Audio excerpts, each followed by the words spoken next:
দীঘার জগন্নাথ মন্দির এবার নদিয়ার তাহেরপুরে।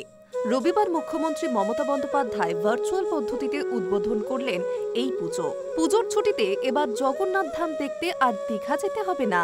নদিয়ার তাহেরপুরেই দেখা মিলবে দীঘার মন্দিরের অনুকরণে নির্মিত এই পূজা মণ্ডপ। অবিশ্বাস্য মনে হলেও সত্যি এমনই এক চোখ ধাঁধানো মণ্ডপ তৈরি করছে তাহেরপুরের ক্লাব সম্মেলনী। ক্লাবের সেক্রেটারি কথা জানিয়েছেন যে এই বছর তাদের দুর্গাপুজোর রজত জয়ন্তী বর্ষ পদার্পণ করেছে। আর এই বিশেষ বছরে তারা দর্শনার্থীদের জন্য নিয়ে এসেছেন এক নতুন চমক।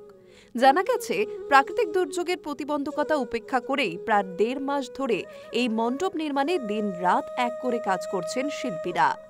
মণ্ডপের কাঠামো এবং নকশায় দীঘার আসল জগন্নাথ মন্দিরের সঙ্গে সাযুজ্য রাখার চেষ্টা করা হয়েছে। এর মূল কারণ, যাতে মানুষ মণ্ডপে এসে দীঘার মন্দিরের স্বাদ পান। ক্লাবের উদ্যোক্তারা জানিয়েছেন, এবছরের পুজো নিয়ে যেদিন ক্লাবে আলোচনা শুরু হয় সেই দিনই দীঘার জগন্নাথ মন্দিরের উদ্বোধন হয়। সেই থেকেই অনুপ্রেরণা নিয়ে তারা ঠিক করেন এবারের পুজোয় এমন কিছু করবেন যা দর্শনার্থীদের কাছে স্মরণীয় হয়ে থাকবে। সেই ভাবনা থেকে জন্ম নিয়েছে নদিয়ার এই দীঘার জগন্নাথ ধাম। শারদোৎসব যত এগিয়ে আসছে ততই বাড়ছে কৌতূহল ও উন্মাদনা। এবার খুলে যাবে এই জগন্নাথ মন্দিরের দরজা।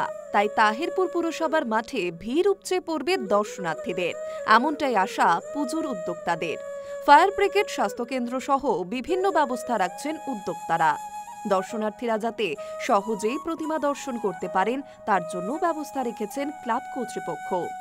এবারের পুজো তাই শুধু দেবী দর্শন নয়, সঙ্গে থাকবে এক বিশেষ স্থাপত্য ভ্রমণের অভিজ্ঞতাও। Hi news network.